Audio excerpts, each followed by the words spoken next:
Welcome to Roots and Branches of Lehi, the podcast where we get to know the faces, stories, and lives that make up our community. I'm Ryan Harding, and I started this podcast as a way for us all to connect with the people we live alongside. Growing up in a small town, I learned that connections go beyond blood. They're built through shared experiences, friendships, and the moments we celebrate together. Each week, we'll sit down with someone new from Lehi to share their unique story, their passions, and what they love most about living here. So whether you've been here for years or just arrived, join us as we deepen our roots and reach out to our branches one story at a time. Welcome, Phil Hanks, to the podcast where we get to learn about you today. So I'm excited. I've known you for a little while. I know your son better, and we get to interview you and get to know you a little bit better. So you are how many greats? The great-grandson? Do away with the two greats. Okay. I am a grandson. A grandson? I'm a grandson of Ephraim Hanks. Okay, that's pretty close. Yeah. It's pretty close, but it's 200 years. Sure. Yeah. There's still a good amount of time in between. Right. Them. Yes, but that's pretty good. Ephraim will have his 200th birthday next year. Okay. So there's a long span of two generations. Yeah. Wow. And how obviously he's, there's a lot of pioneers who did a lot of good things that nobody knows, right? He's one that we do know about. Right. How has that kind of affected your life? And, has that always been somebody that you're like, hey, I'm the, grandson of Ephraim Hanks, or is that something on in your life? Or tell me how that's, kind of played into your life. Well, in my later years, it's become more meaningful. As a teenager, my mother and I made a trip to Provo and stayed overnight with my uncle, who was a son of Ephraim. And if I had been sharp, I could have quizzed him. Yeah. And found out more about Ephraim. But I didn't. Ephraim never kept a journal. Okay.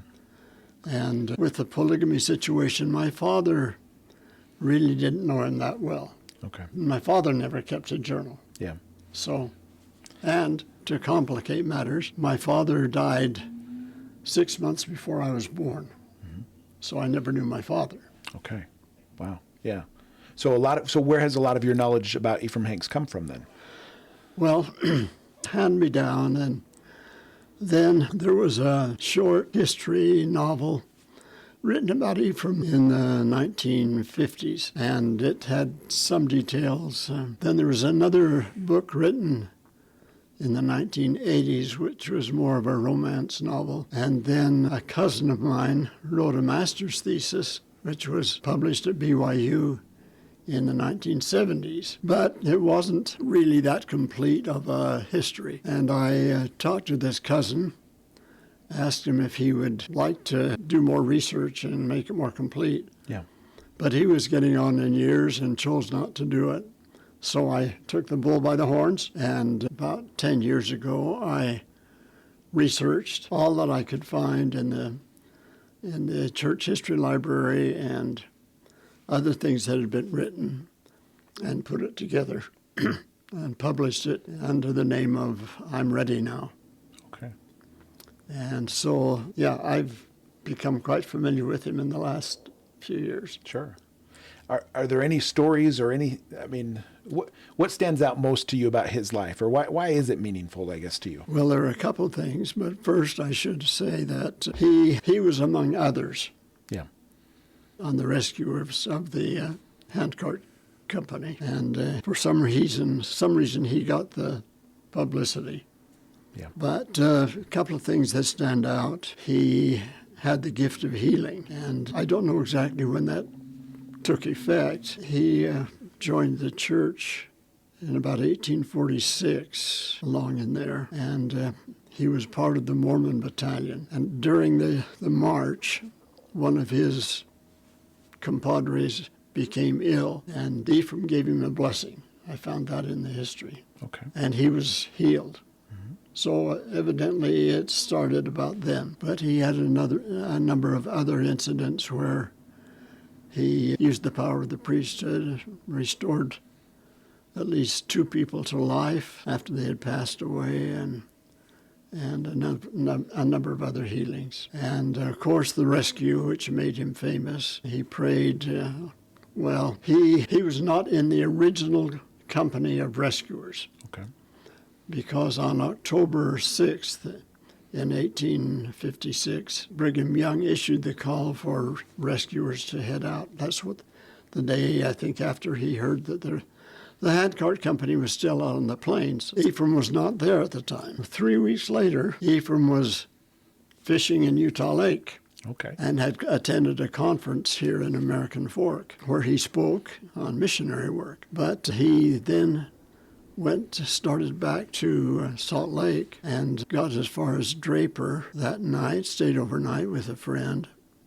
And then a voice came to him telling him that the handcart people needed help. So he got on to Salt Lake. And by this time it was about the 26th of October.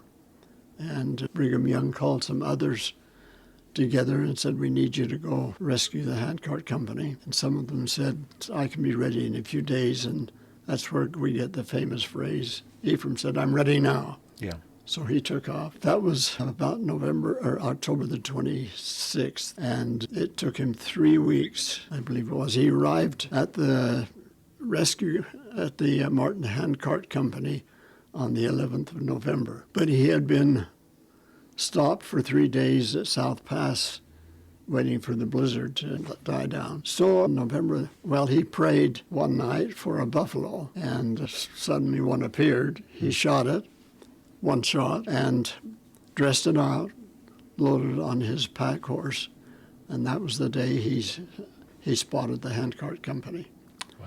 But like I say, there were other rescuers, and I think they, of course, deserve credit. But Ephraim was the one that got the buffalo. Gotcha. And he got there, and there were quite a few comments, written comments, or I guess left their historical record appreciation to Ephraim. And you think that's in large part because he did get the buffalo? Like he actually, not only, he came, but he also brought a lot of food, you know. Yeah. Yeah. Yeah, which is what they needed at that moment. And at that rescue, he brought one man back to life. He healed another young man, a boy, who had gangrene so terrible that he would have to have his feet amputated. But Ephraim gave him a blessing, and his feet were healed. Wow. And he lived a full life. Wow. And, That's great. Oh, that's a great story. They did a movie on it. Right. How'd they do with the movie? They do pretty good as far as... T.C. Christensen did the movie, Ephraim's Rescue. Yeah. And it did well. Yeah. Yeah. Pretty accurate. Yeah. Pretty accurate portrayal. Yeah. A couple of minor things. Sure. Yeah. They got to make it entertaining, right? Yeah, So. it wasn't to the Hollywood effect. It was really good. Yeah. Yeah. Well, anything else from his life that stands out to you, or anything else that, I guess just that stands out to you or that helps you in your life from his life? Well, I suppose his testimony that sustained him and his willingness to do whatever he's told to do. He was adventurous. I should mention, I guess, that on November 11th, where he discovered the rescue, the handcart company, he accompanied them, and they arrived in Salt Lake Valley on the 30th of November. And I believe it was on the 11th of December, Brigham Young called him to go back and take the mail. Oh, wow. Okay. In the snow. Yeah. And he was a Pony Express rider, made about at least 50 trips from the valley back to St. Louis and several trips to California. Wow. With the mail. Wow. Yeah. But I suppose anything to remember him by or that's influenced me is his faith and his obedience, that he was willing to do what Brigham called him to do, regardless. Okay. I want to pivot a little bit. So Ephraim Hanks is a well-known, in the church, well-known person. But I would argue your life has been, maybe less well-known, but very influential and very helpful in this world, right? I don't know about that. You're not going to... Well, hey, that's okay. I can say it and you can disagree. But so you've held lots of different callings in the Church of Jesus Christ of Latter-day Saints. Can you highlight a few of those and what you've done there? Okay, well, first let me back up. I was born after my father died. It was during the Great Depression. Yeah. I'm a Depression baby. There were 9 of us in the family, siblings. Okay. We had a farm with sheep and dairy cows, and I think we came close to losing everything during that time. And that was the time my father died of pneumonia. But my oldest brother was 21 when I was born, 20 when my father died. And so he took the management of the farm. Okay. Thank goodness that he was there. But we managed through the Depression to keep our land and our family together. And so that was my upbringing. I lived on the farm. And when I was 15, we sort of graduated from hand milking the cows to a milking machine and to a grade A dairy. So I managed the dairy for a couple of years. Then I went on to school and so on. So I served a mission in Samoa as a young man for almost 3 years. It was a 2.5-year mission, but the mission president wanted to extend my mission 6 weeks. And so it was from the time I left home until I came back, it was almost 3 years. Okay. And my sweetheart waited for me. We were engaged before I left, and she waited faithfully. So we were married as soon as I got back. Wow, that's awesome. And then I got into the church educational system. I returned to Samoa after 2 years with my wife and taught school there in the church school for 3 years. And at the end of our 3-year contract, we got a letter. Well, let me back up just a little bit. I got a telegram from my mother.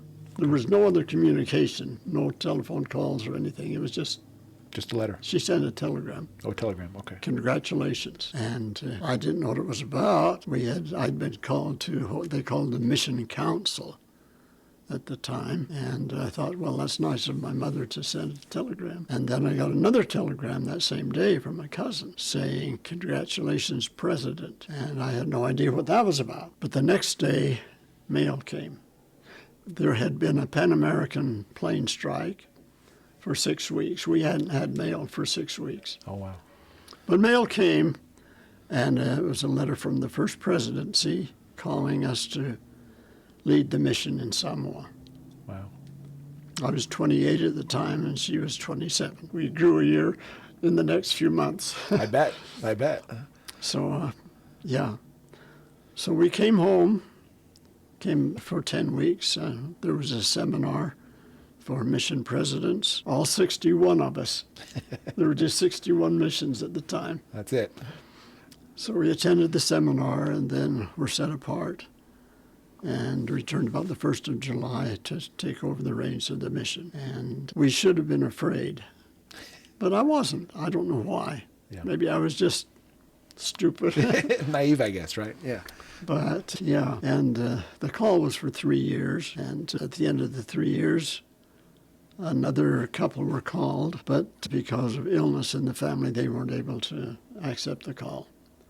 We waited and we waited. In about September, we still didn't have any word of a replacement. So I wrote to Elder Hinckley, who was my contact, yeah, sure, who was a member of the 12 at the time and taking care of the missionary work. Anyway, I suggested to him that we'd really prefer not coming home in the cold, because we'd been away 7 years in the tropics. Wow.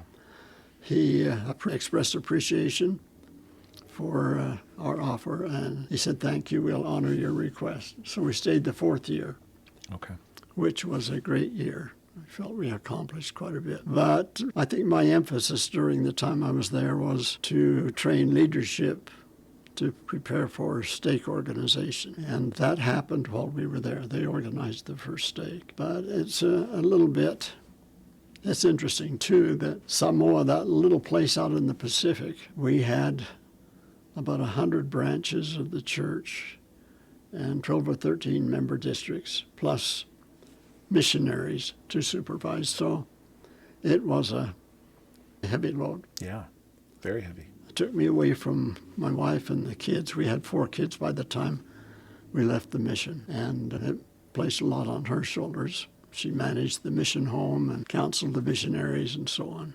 So it was a rough time for her, but bless her heart, we came home in 1965, and I got into the church educational system, then started out teaching seminary in Pleasant Grove, got my master's degree at BYU, and got started in my doctorate, which I finished. It took a little while to finish my doctorate, but then I was hired at Cedar City Institute. We lived in Parowan. Okay. But there really wasn't any housing suitable for our growing family in Cedar City, but we did find this nice house, small but nice in Parowan. So we were there 16 years, wow. And I was called a stake president for 10 of those years in Parowan. Then in 1983, while we were still there in Parowan, I got stomach cancer, and the doctor didn't give me too good of a prognosis, but through the power of the priesthood, my brother had a gift of healing, I suppose, carried on from Ephraim. I don't know. Anyway, I was healed and never had any more difficulty with cancer and fulfilled, I think, a successful career. In 1985, I was assigned to come to the central office in Salt Lake and to work in the budgeting department. Why? I guess because I am sort of like Alan. I have an affinity toward numbers. Yeah, okay. And so I worked in the budget department. Interesting thing, I didn't have a computer to begin with. Oh, really? Wow. But it wasn't too long till I got a computer. Okay. And we were, at the time, working out budget reports. I was in charge of FTE, which is full-time equivalent, which is tied in with the dollar budget. Okay. Anyway, we were sending these reports to what we called the mainframe for correction, and they'd send them back, and we'd debug them and send them again to the mainframe, and they were charging mega by the second. Wow. For the reports. So I decided, I can download all of this on my PC. So I did. Oh, really? I had all of the areas of the church tied together, and any change would make a change throughout the whole system.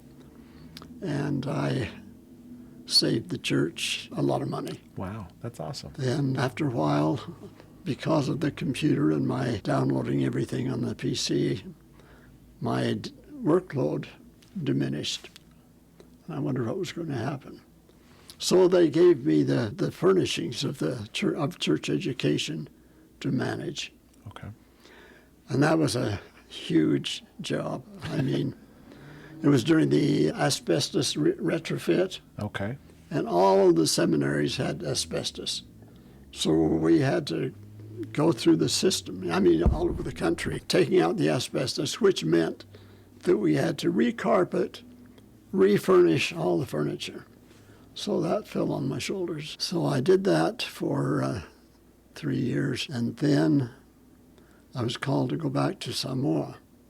Okay. As the director of church schools and church education. So I did that for 3 years, and at the time we had about 12 missionary couples, and I was in effect their mission president. I wasn't the mission president, sure, but I was supervising them. Yeah. And so I enjoyed that, and we had challenges with the administration, organization of the schools, but we did it for 3 years and retired. So I keep going. Yeah, keep going. Hey, this is great. Okay. So as soon as we got home, what were we going to do with retirement? So we accepted a call to serve as missionaries in the church office building, processing missionary papers for senior missionaries for church education. So for 18 months, we supervised this work, and we sent couples all over the world for church education, couples and single sisters. And that was very gratifying. And that took us to 1960, what year? 1998. Okay. 1998. And we just, I guess, took a breather for a couple of years, visiting our kids. We have had 11 children. Our first baby died soon after birth, and we've raised 10. And very wonderful family. But in the year 2000, we thought we ought to go on a mission again. So we put in our papers, willing to go wherever we were sent. So they sent us to Ukraine. Okay. With church education. Yeah. And we were there for a year and a half. It took some adjusting. We didn't learn the language as well as we thought we would or could. We were jealous of the young missionaries because they learned it so fast. Yeah. But we did learn it well enough that we could get around. We could call our own taxis. We could get our own groceries. And I think the younger missionaries were a little bit upset that they couldn't help us more. Sure. But we wanted to be independent. Of course. Yes, we were, and did a lot of walking, a lot of organizing of seminaries and institutes, training, teachers. It was a gratifying experience, but a difficult one. Yeah. By the time we left, it was a difficult experience, and I felt I would never go back. Okay. A year later, just out of nowhere, came this feeling, you need to go back to Ukraine. My attitude changed just like that.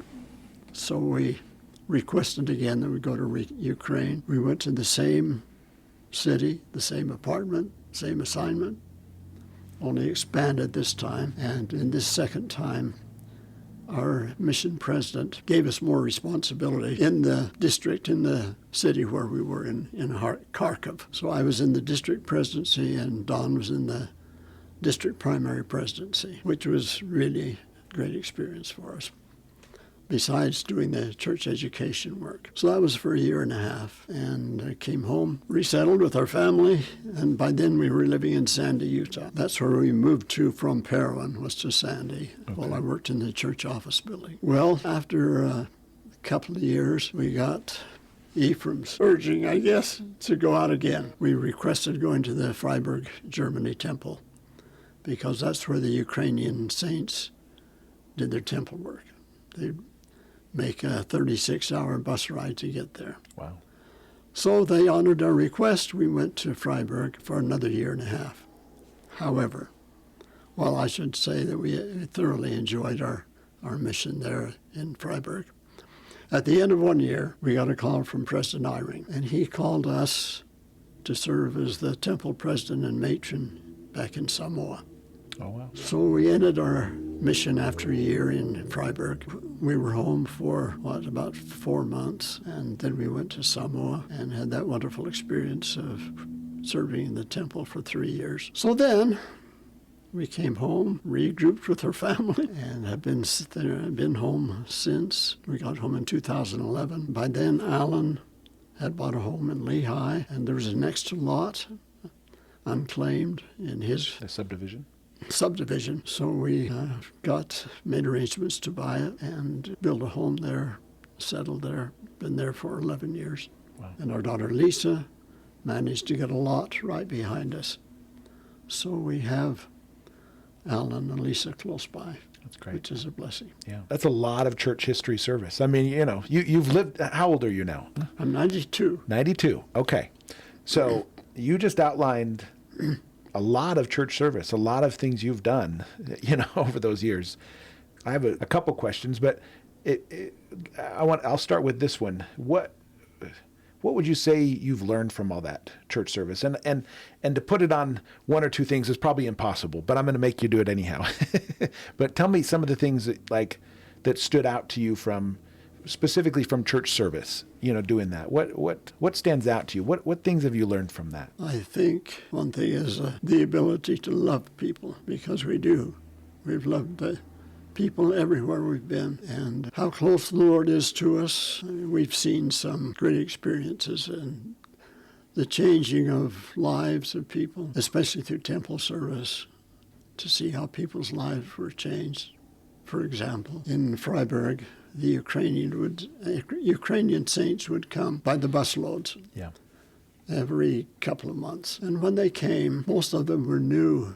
The church is new in Ukraine. Yeah. They had no idea what to expect in the temple. And they came afraid, not knowing what to expect. They would come on a Monday, and they would start their temple work Tuesday through Friday or Saturday. And to see them grow in their devotion and their love during those 4 or 5 days in the temple, going from baptisms for their ancestors to the endowment, to sealings of their families and ancestors. They were changed. So by the time they left, there were tears and hugs. And back in Samoa times, when we were in the mission, we would call groups, or let me back up, we would call individuals or couples. We'd have them stand up in district conference and say, we call you to prepare to go to the temple, which was in New Zealand, which meant a lot of sacrifice and preparation for them. But many of them prepared. And they would go to the temple. It meant they had to take a boat to Fiji, they had to take a plane to New Zealand, they had to take a bus to Temple View, and then they were helped, subsidized by the local saints. And they'd stay there for a month or 6 weeks doing nothing but temple work. Wow. And when they came back to Samoa, they were changed. I mean, they were Different people. Yeah, they were different. Very dedicated. I don't know whether they ever liked the converted Lamanites. They never did turn away. Yeah. So, yeah, those were some experiences. So I guess the love of people and then the importance of the temple, I guess, is what I'm hearing. Their devotion. And their devotion and different, yeah. You know, you said you served in Ukraine and stuff like that. You know, have you stayed in contact with anybody from Ukraine? How is the war? Tell me your thoughts on, I guess, you know, the war in Ukraine and the problems The war there. in Ukraine has been terrible. Our friends are scattered. Yeah. Norway, Germany, Hungary, Portugal, the United States, all over the United States. And I don't know whether they will ever Be able to go return. back. I don't know. Yeah. But it's been a terrible thing. One dear friend, a teacher, a lady teacher, while we were in Ukraine, we were asked to teach English in an elementary school, elementary junior high. And one of the teachers there, a lady, Svetlana, became a very, very dear friend. She's still there, still teaching. Really? And we keep in touch with her. But the schools have been destroyed. The last letter indicated that she was teaching online. Okay. But yeah, it's been a terrible situation. Yeah. No, we hope that things are resolved in a positive way. But yeah, obviously there's long-term damage, Yeah. whether things are peacefully resolved or not, I guess, right? Yeah. You know, so. But yeah, we contact some of the good friends. Okay.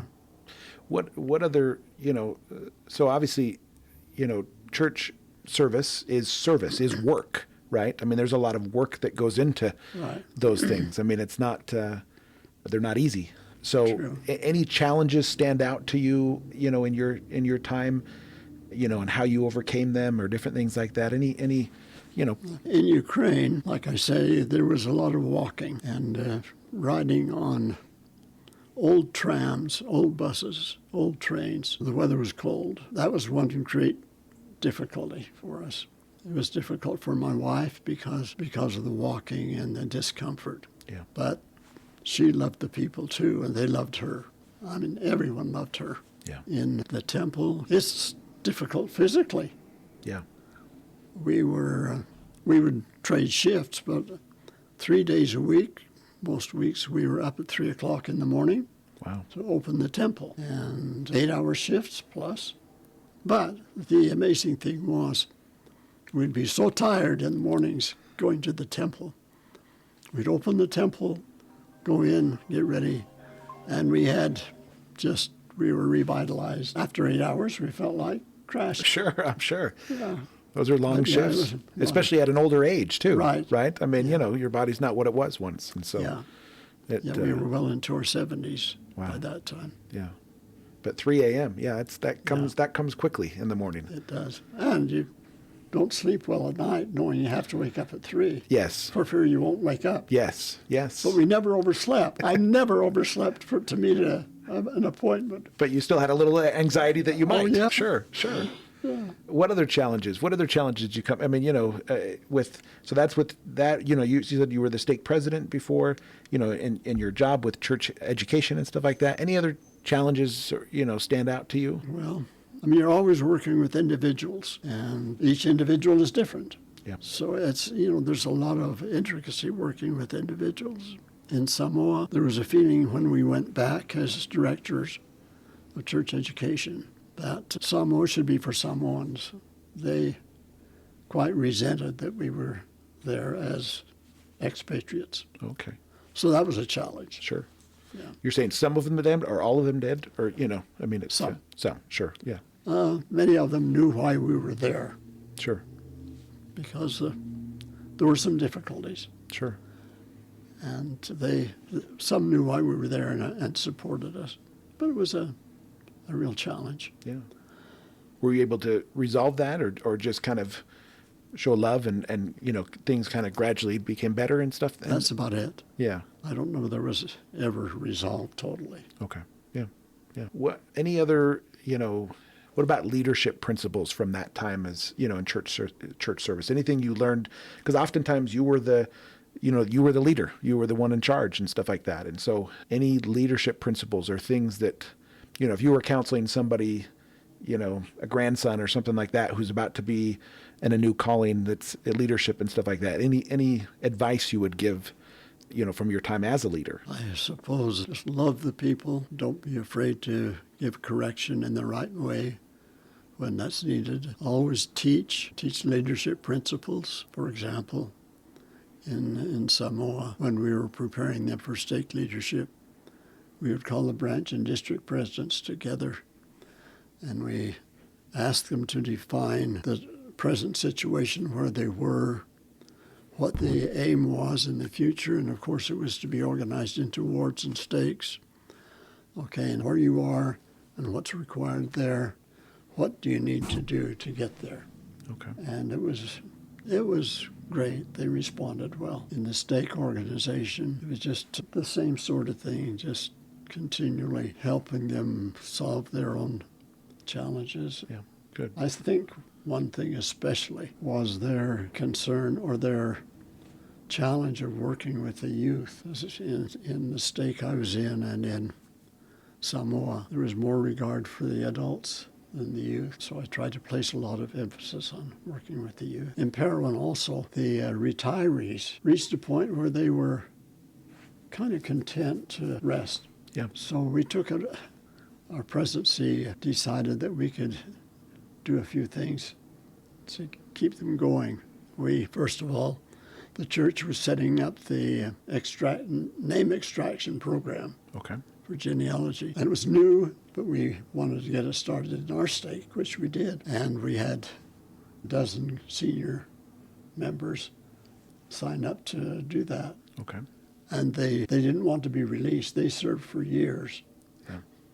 And then we called them by couples or single sisters we were in Parowan, to go to the temple in St. George. We rented an apartment and asked them if they would pay for the apartment for a week and do temple work. Okay. They loved it. I bet they did. And soon we had to rent 2 apartments. Oh, wow. And like I say, so that was emphasis on the seniors, as well as we tried to get the youth on missions, young couples into the temple.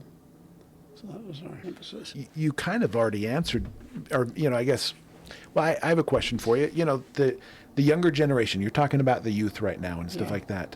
The world is in commotion. There's a lot of problems in this world. Absolutely. What advice, should they be scared?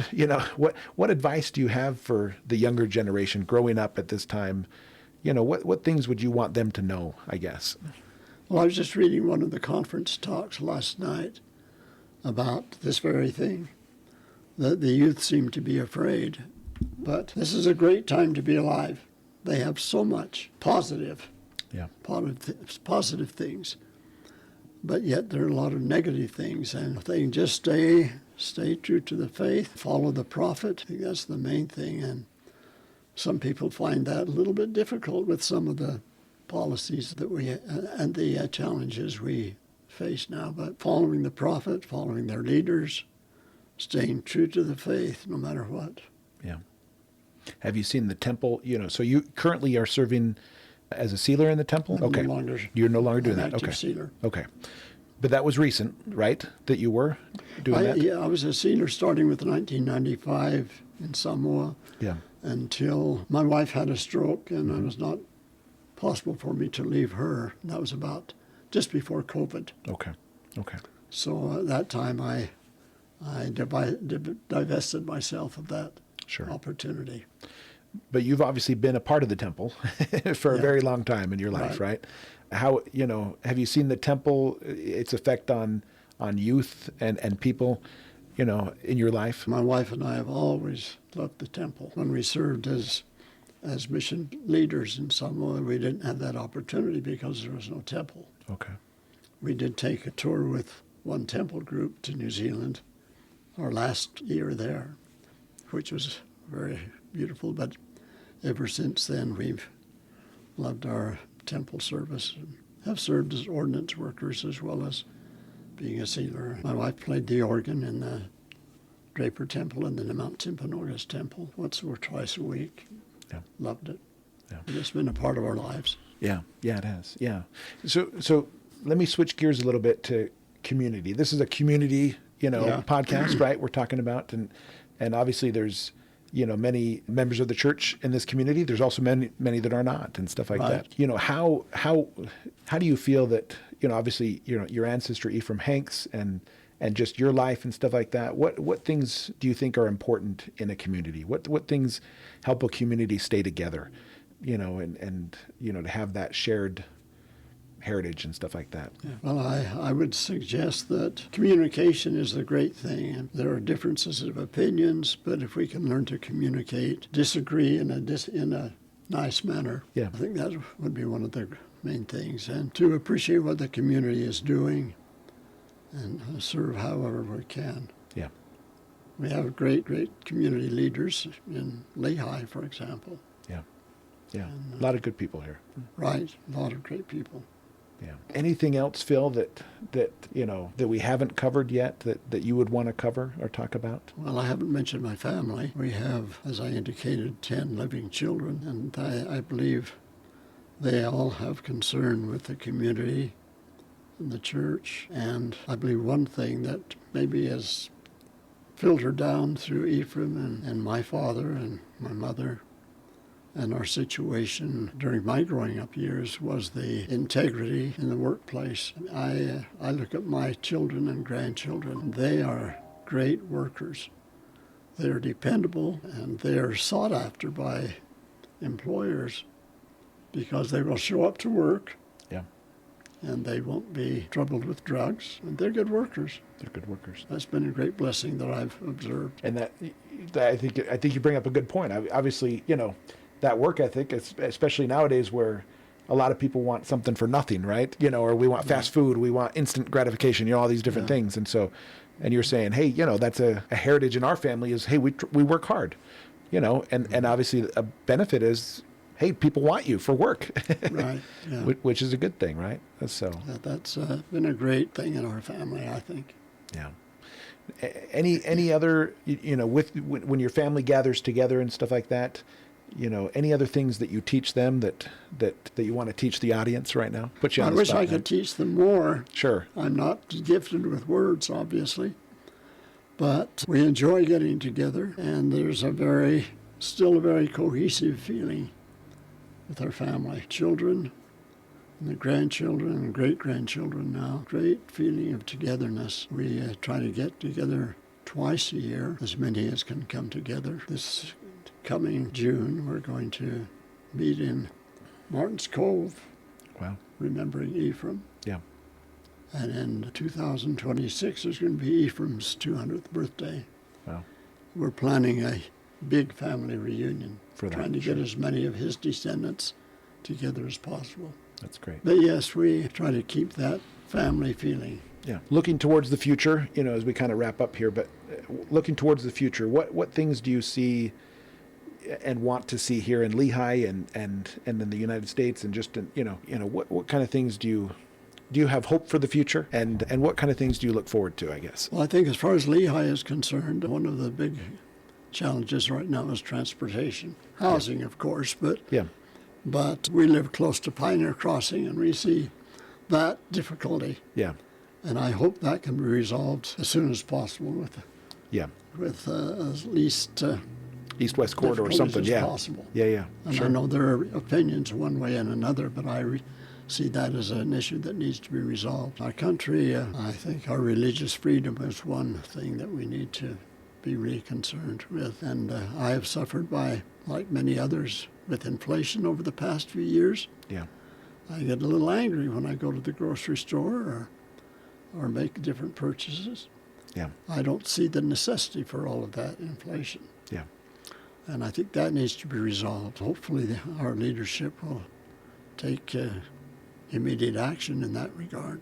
Yeah. I'm sorry about the international difficulties, the wars that are existing in Ukraine and Israel and Gaza. Somehow that needs to be resolved. It's a complicated time. It is a complicated time. Very complicated, but hopefully it can be resolved. Concerned about the natural disasters. It's a pity to see the fires that are taking place now in California, hurricanes, the tornadoes that come. But I don't know that we can do much about that. A lot of things are out of our hands, right? Right. Yeah. But we can sustain and support those that have problems. Yeah. If Ephraim Hanks were alive today, any advice you think he would give people now? Seeing this world, any things from his, the way he lived his life, principles that still apply to today? I suppose just stay faithful, like I would tell the youth. Stay faithful and serve to the best of your abilities. Wherever you live, serve your church organization or your community. Do all you can to build. Good. Okay. Thank you, Phil. Thanks for coming on. Thanks for telling us about your ancestor and the life you've led. You've led a good life. So hopefully for another 20 years, right? My oldest sister lived to be 100. Wow. Okay. I hope. To get there. Okay. Yeah. That's awesome. We'll see. We'll see. That's right. We'll see. The rest is to be determined. Yeah. Yeah. I've got to meet my Maker someday. Yes, you do. Yes, you do. With fear and trembling. Well, maybe since this has become somewhat of a spiritual podcast, obviously, a lot of church stuff and stuff like that, maybe can you conclude with bearing your testimony? Yes, I suppose that the thing that has sustained my wife and myself through the years is our testimony of Jesus Christ. Value that testimony, and like the words of one of the brethren who said, he appreciated the sacred gift of testimony, and I appreciate that, and the sacred gift of faith, because I know that's a gift. I know that we have been sustained by the Lord and our Father in heaven and by the Holy Spirit, and I do bear testimony that I have a deep testimony and knowledge that they live and direct the work. And I must say that I have lived through the lives of many prophets, and I've sustained each one, and I do sustain President Russell M. Nelson. I know he's a prophet and divinely called, and I sustain him and those who labor with him, as well as our local leaders, our state president and our bishop, and all others who are called to serve. So I value that testimony. I have a testimony of family history and of temple work. I appreciate that the Lord has blessed me with this sacred gift. Thank you, Phil. Thank you for joining us on Roots and Branches of Lehi. I hope today's story helped you feel a little more connected to the people who make up our community. Remember, every person here has a unique story, and together, we're what makes Lehi feel like home. If you know someone who would be a great fit for this podcast, please fill out the form in the show notes so we can reach out and schedule an interview. We'd love to hear from you. A big thank you to our sponsors, the Work Harding Home Mortgage Team and Play Harding Nightly Vacation Rentals, for supporting this show and helping us bring our community closer together. Until next time, keep growing those roots and reaching out to your branches. Take care.